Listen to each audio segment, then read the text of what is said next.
ગેરકાયદેસર ચીજવસ્તુઓની હેરાફેરી માટેનું એપી સેન્ટર શામળાજી વિદેશી દારૂ ગુજરાતની સરહદમાં ઘુસાડવા માટે પણ વિખ્યાત બની ગયું છે.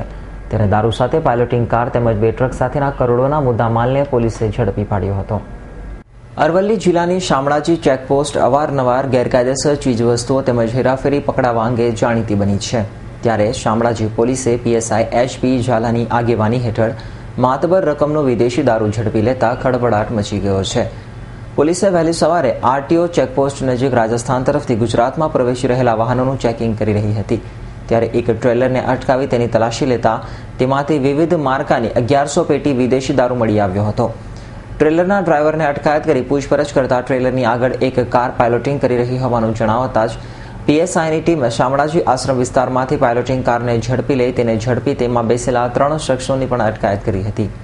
જૂના ફ્રીજની આડમાં વિદેશી દારૂ લાવતા હોવાની હકીકત આધારે ફરીથી આરટીઓ નજીક નાકાબંધી કરતા મોહમ્મદ ઇમરાન ઇમામનગર હરિયાણા વાળો પોતાના હરિયાણા પાસિંગની ટ્રકમાં કિંમત ₹51 લાખ આસપાસનો વિદેશી દારૂ તેમજ ટ્રકની સાથે 61,21,600નો વિદેશી દારૂ સાથે પકડાઈ જઈ બંનેની ગુનો દાખલ કરવામાં આવેલ છે. આજ રોજ શામળાજી પોલીસ સ્ટેશન વિસ્તારમાં બંને ગુનાઓનો થઈ કુલ પ્રોહિબિશનનો મુદ્દામાલ અને એના સાધનો સાથે કુલ ₹1,37,65,600નો મુદ્દામાલ કબજે કરવામાં આવેલ છે અને 5 આરોપીઓની ધરપકડ કરવામાં આવેલ છે બંને ગુનામાં થઈને.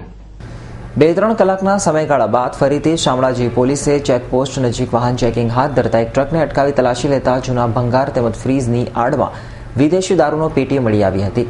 પોલીસે 1010 પેટી દારૂ સાથે ટ્રક ડ્રાઈવરની ધરપકડ કરી હતી. આમ શામળાજી પોલીસે બંને કિસ્સામાં દારૂની કુલ 2110 પેટીઓ ઝડપીને ₹1,07,65,600નો દારૂ જપ્ત કર્યો હતો.